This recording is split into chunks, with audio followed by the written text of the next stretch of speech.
नमस्कार मित्रों, आज 28 फरवरी है। आज का दिन भारत में नेशनल साइंस डे के रूप में मनाया जाता है। यह वह दिन है जब महान भारतीय वैज्ञानिक सीवी रमन ने प्रकाश के रहस्य से दुनिया को परिचित कराया। लेकिन इस खोज की कहानी सिर्फ प्रयोगशाला की कहानी नहीं है। यह जिज्ञासा, संघर्ष और पूर्ण भारत के सहयोग की कहानी है। साल 1928 भारत में संसाधन बहुत कम थे, आधुनिक प्रयोगशाला भी बहुत कम थी। फिर भी रमन एक सवाल का जवाब खोज रहे थे। जब प्रकाश किसी पदार्थ से गुजरता है तो उसका बिखराव क्यों बदल जाता है? इस शोध में उनके साथ काम कर रहे थे प्रतिभाशाली वैज्ञानिक नागेंद्र नाथ। प्रयोग आगे बढ़ रहे थे, लेकिन एक बड़ी समस्या थी। रमन को प्रकाश के बिखराव को समझने के लिए एक बड़े और शुद्ध हीरे की आवश्यकता थी। तब इस कहानी में प्रवेश होते हैं बिहार के दरभंगा राज के महाराजा कामेश्वर सिंह।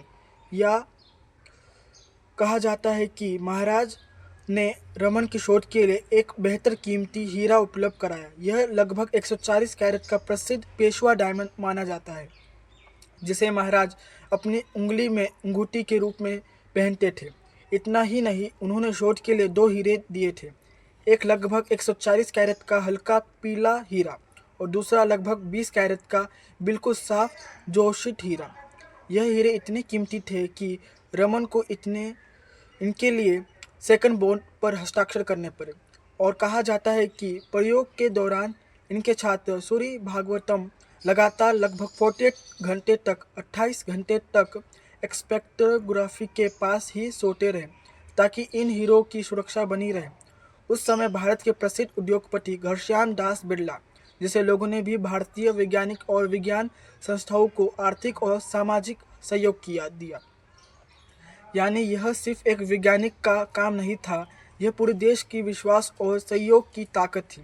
इस तरह के प्रयोग से रमन ने पदार्थों से प्रकाश के व्यवहार को समझा और एक महत्वपूर्ण वैज्ञानिक संकेत पाया, जिसे आज हम रमन इफेक्ट के नाम से जानते हैं।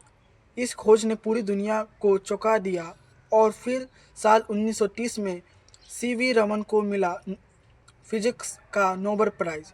यह विज्ञान में किसी भारतीय द्वारा जीता गया पहला नोबेल प्राइज था और उन्हें इस दुनिया का देखा भारत सिर्फ और संस्कृति की भूमि नहीं, बल्कि विज्ञान की भी महान भूमि है।